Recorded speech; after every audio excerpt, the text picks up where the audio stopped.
Imaginemos despertar un día, revisar la cuenta del banco y descubrir que los ahorros de toda la vida, o sea, simplemente desaparecieron. El pánico total, claro. Exacto. El pánico es inmediato. Cualquier persona correría a la sucursal del banco, pero al llegar, resulta que las puertas están cerradas con candado. Ujú. Y el gerente se asoma por una ventana con, no sé, una sonrisa tranquilizadora y anuncia que solo están haciendo tareas rutinarias de mantenimiento. Típica excusa, sí. Claro. Pero detrás de él, la bóveda está abierta de par en par y completamente vacía.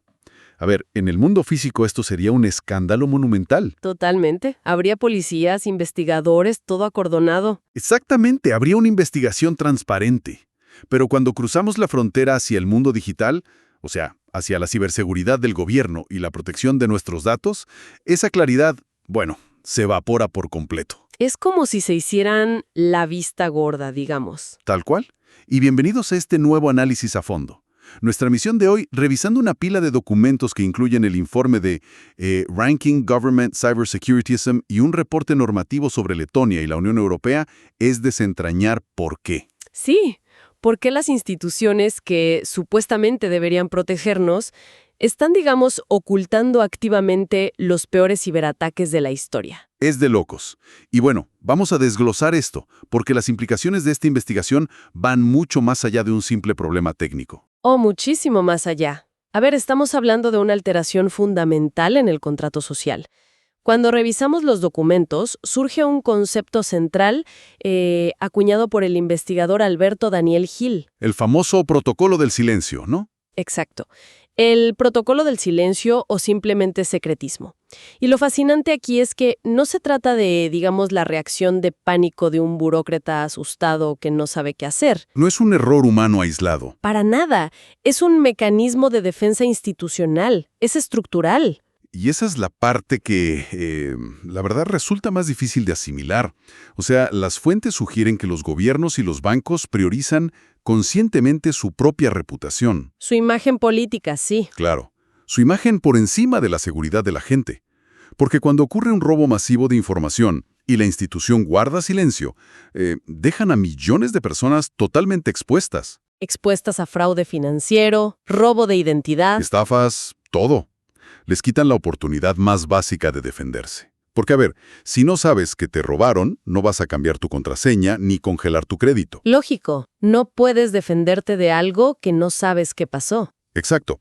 Pero para entender la gravedad de esto, tenemos que ver cómo funciona por dentro. O sea, cómo se orquesta este nivel de encubrimiento, digamos, a nivel estructural. Bueno, las fuentes detallan que la anatomía de este secretismo se divide en 4 engranajes muy específicos y, la verdad, bastante letales. A ver, contame del primero. El primero es lo que llaman la minimización de la narrativa. Suena a relaciones públicas. ¿Es que lo es? Cuando los criminales logran robar bases de datos enteras, la respuesta oficial es, sacar un comunicado de prensa diciendo que fue un simple incidente informático. O una falla técnica intermitente, como decíamos al principio. Tal cual. Le quitan todo el peso criminal a la narrativa. ¿Para qué? Para neutralizar el interés de la prensa, básicamente. Lo cual da paso al segundo engranaje, que me pareció terrible en los documentos. Lo llaman la divulgación retrasada. Ganar tiempo. Exacto. En lugar de alertar a la sociedad, las autoridades se quedan calladas y juegan a ganar tiempo. Esperan días o a veces semanas o meses. Hasta que explote en otro lado. Claro, hasta que un grupo de hackers o una firma privada publica los datos en Internet y ya no lo pueden ocultar.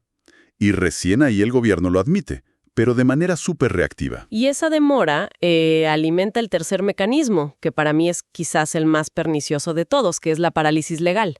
Esto es clave. Es clave porque en la mayoría de las leyes actuales, si la entidad afectada no confirma oficialmente que hubo una brecha, los reguladores tienen las manos atadas. O sea, si el banco no dice nos hackearon, el Estado no puede investigar. Exactamente. No pueden iniciar auditorías de oficio, no pueden enviar peritos y, lo más grave, no pueden imponer sanciones para forzar un cambio. Es un círculo vicioso. ¡Qué locura!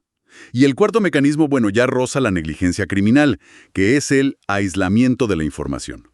Porque en ciberseguridad existen los indicadores de compromiso, ¿verdad? Sí, las huellas dactilares del ataque, digamos. Claro, qué vulnerabilidad usaron, qué tipo de código, todo eso.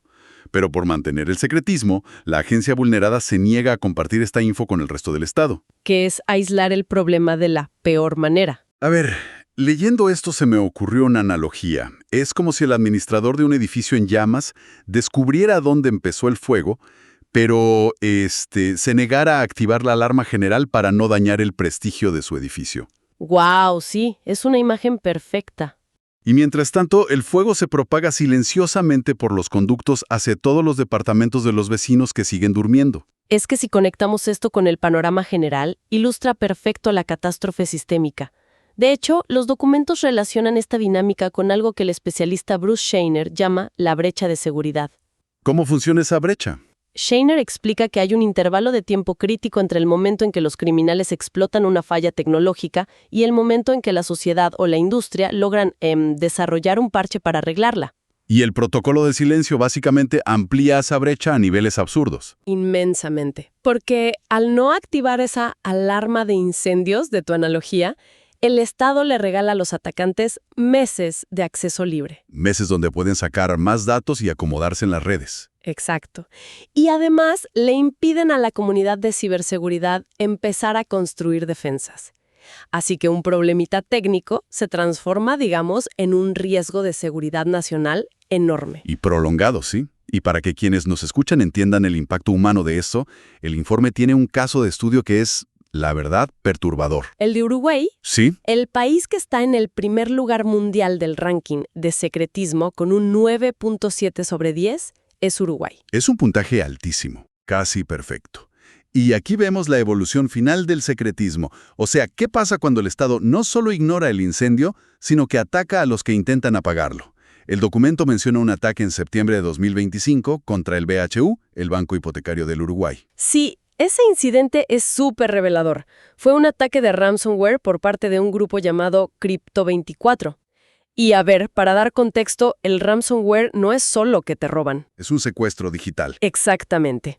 Cifran tu información, te dejan sin acceso y te piden un rescate en plata, en criptos generalmente, para darte la llave. Y en el BHU secuestraron 700 gigas de datos sensibles. Información patrimonial de miles de personas. Y sin embargo, el banco siguió el manual de secretismo al pie de la letra. Minimización total. Tal cual. Dijeron que la caída de sus servidores era un problema técnico rutinario. Bloquearon a los reguladores y, según los expertos, esto terminó en una quiebra absoluta de la confianza de la gente. Pero, a ver, esta cultura de negación no salió de la nada en 2025. El informe rastrea el origen hasta un evento clave en 2017, con la historia de Alberto Daniel Gil. La historia de Gil es el ejemplo perfecto de, no sé, la criminalización del conocimiento. Totalmente. En 2017, este ingeniero, actuando éticamente, reportó en privado unas vulnerabilidades catastróficas en un proveedor médico en Uruguay. Eran fallas tan básicas que el documento dice que usaban contraseñas por defecto. Cualquier persona con un poquito de conocimiento podía entrar y ver diagnósticos, historiales y datos privados de 200,000 pacientes. Una barbaridad. Y lo lógico habría sido, no sé, agradecerle y arreglar el sistema ayer. Claro, darle una medalla. Pero la respuesta del sistema judicial y policial, que según los documentos sufría de un analfabetismo tecnológico total, fue procesarlo. Fue la primera persona encarcelada por un delito informático en Uruguay. Y lo más surrealista de todo esto No, esto es increíble. es que el informe detalla que tiempo después, esa misma policía que lo metió preso le terminó pidiendo que les diera clases sobre criptomonedas. No te puedo creer. Es el colmo de la disonancia institucional. Es absurdo. Pero lo realmente peligroso de este ataque del Estado contra un investigador honesto es el efecto disuasorio. Claro, el terror que genera. Exacto. Cuando la comunidad de expertos ve que reportar una falla te puede mandar a la cárcel y destruir tu vida, bueno, la respuesta natural es callarse la boca. Dejaron de advertirle al Estado. De esa persecución nace un concepto en el informe que es el del disidente digital. Figuras como Gil. Sí. O sea, cuando el contrato social se rompe y el Estado castiga la verdad, estas figuras eligen la transparencia radical. Mediante documentos y su libro Login to Hell, terminan actuando como una especie de CERT psicológico. Un equipo de respuesta a emergencias, pero no oficial. Exacto. Para guiar a otros hackers éticos. Se ven forzados a contar la verdad porque los canales oficiales son una trampa. Pero a ver, si le cierras las vías oficiales a los investigadores éticos, la presión del sistema tiene que salir por algún lado. Y ahí dejas el terreno fértil para actores, digamos, mucho más agresivos. Lo cual nos lleva directo a Argentina y México. Pero antes, creo que es vital hacer una pausa y una aclaración para la gente que nos sintoniza. Sí, súper importante. Los documentos que estamos analizando describen hackeos masivos hechos por grupos que tienen banderas ideológicas muy fuertes. A menudo acusan de corrupción a funcionarios y políticos. Queremos dejar clarísimo que nuestro objetivo hoy no es validar, ni respaldar, ni tomar partido por ninguna de estas acusaciones políticas.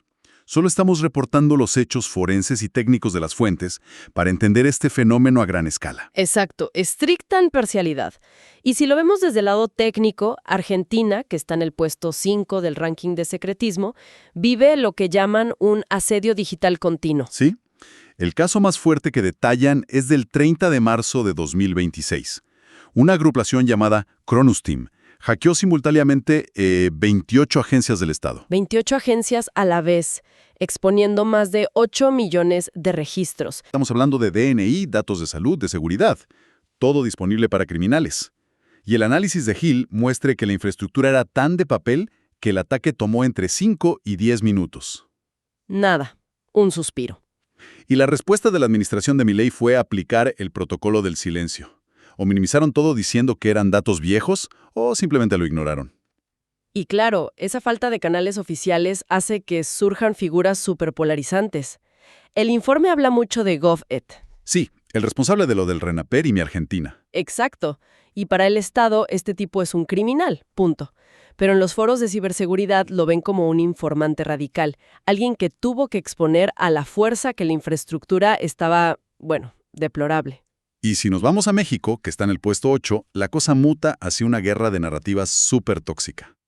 Lo de OPFES. Claro, la red OFES justifica sus hackeos acusando a funcionarios de alto perfil, como Omar García Harfuch, y usan el doxing, que es publicar direcciones, teléfonos, información privada para destruirles la credibilidad. Y el Estado responde con campañas de relaciones públicas, diciendo que son cibercholos o novatos. Es una locura de desinformación.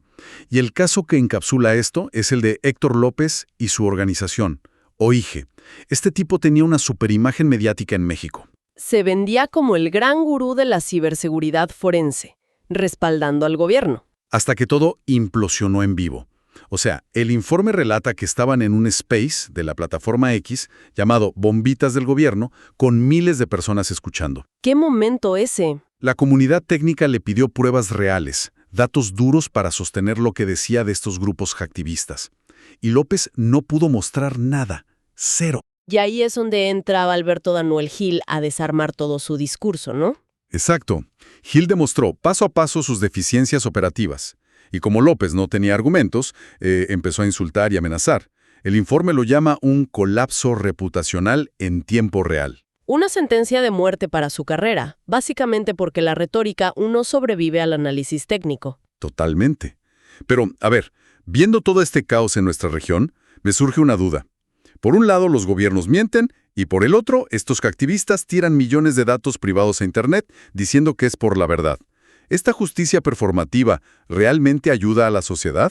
Es una excelente pregunta, y las fuentes concluyen que no. El activismo sin responsabilidad técnica no soluciona nada. Porque la verdad se vuelve un producto, ¿no? Exacto. En un ambiente tan politizado, la gente no sabe qué es una filtración real y qué es desinformación.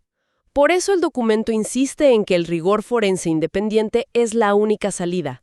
Los datos crudos son lo único que desmantelan las mentiras. Ahora, para entender si este secretismo es algo nuestro, digamos latinoamericano, o si pasa en todos lados, el análisis mira al resto del mundo. Y ahí vemos dos modelos principales. El primero es el modelo de control autoritario sistemático. Que ya no es un burócrata asustado, es el Estado diseñado para ocultar. Totalmente. Rusia es el ejemplo perfecto con su ley Runet. No es solo censura, Rediseñaron sus telecomunicaciones para poder desconectar todo el país del Internet global cuando quieran. Una intranet gigante. Y China industrializó esto usando inteligencia artificial para filtrar todo. Y no nos olvidemos de India, que lidera el mundo en apagones de Internet. Sí, el reporte de Access Now dice que tienen 855 incidentes documentados. Y en 2024, 54 países apagaron el Internet. Y a ver, un apagón no es que no te cargue Instagram. No, es que los hospitales se quedan sin sistemas, la economía se frena en seco. Es la forma definitiva de secretismo. Le apagas el interruptor a toda la sociedad. Pero luego tenemos el otro lado, ¿no? El modelo occidental. El que llaman falla de higiene. Exacto. Tomemos a Estados Unidos, que está en el puesto 11. A pesar de que tienen transparencia, como la agencia CISA o el Departamento de Justicia, que en 2022 dejó de procesar a investigadores éticos. Sí, tienen protección legal. La tienen, pero siguen fallando en lo básico. Las fuentes hablan del hackeo a FEMA en 2025 o el de los alguaciles que estuvieron 10 semanas desconectados. Pero el caso de Ascension me voló la cabeza. Ah, el de los hospitales. Eso fue increíble. Ascension fue hackeado porque, escuchen esto, en sus servidores Windows seguían usando el algoritmo RC4. Que es tecnología prehistórica. Literalmente. Un procesador moderno rompe esa seguridad en segundos. Es como ponerle un candado de diario íntimo a la bóveda del banco del principio. Y el Estado tardó 26 años en prohibirlo. Es la paradoja occidental. Tienen las leyes para ser transparentes, pero fallan por culpa de sistemas viejos y burocracia, y luego tratan de minimizar el desastre. Entonces, a ver, ¿qué hacemos? ¿O elegimos el control autoritario o la negligencia total? Bueno, la respuesta está en el segundo reporte que analizamos hoy. Hay un antídoto. Letonia. Exacto. Letonia y el RGPD, el Reglamento General de Protección de Datos de la Unión Europea. Ese reglamento es fascinante, porque destruye el protocolo del silencio de raíz. Cambia las reglas del juego. ¿Cómo funciona exactamente allá? Básicamente, en Letonia, la ley dice que si un banco o agencia sufre una brecha grave, tienen exactamente 72 horas para reportarlo a los reguladores. 72 horas, sin excusas. Sin excusas de fue un incidente técnico. Y además, están obligados a avisarle directamente a cada persona afectada, explicándole qué le robaron y qué están haciendo al respecto. ¿Y si intentan ocultarlo como hacen acá? Se comen unas multas masivas de la Unión Europea que les pueden quebrar el presupuesto anual. Allá el secretismo no es viable. Son transparentes por ley, no por voluntad. ¡Guau! Es un contraste brutal. Y bueno, sintetizando todo esto, creo que las conclusiones de los documentos son clarísimas. Sí.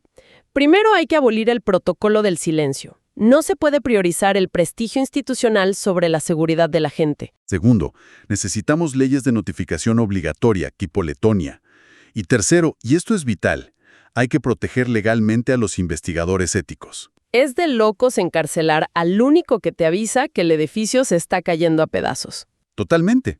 Y esto nos deja en una encrucijada, porque estamos decidiendo qué tipo de futuro digital queremos. Exacto. O aceptamos un modelo feudal, donde somos siervos digitales que confían ciegamente en que los de arriba nos van a proteger en secreto. Lo cual ya vimos que no funciona. Claro.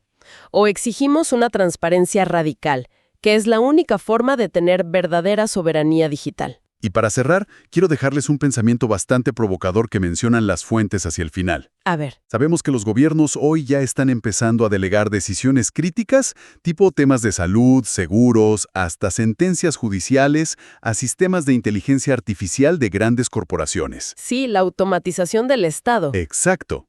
Y la pregunta que dejan flotando es, si las instituciones de hoy ya están dispuestas a mentir, arruinar vidas y a guardar silencio total por el hackeo de una simple base de datos... ¡Qué miedo! ¿Hacia dónde va esto? Totalmente.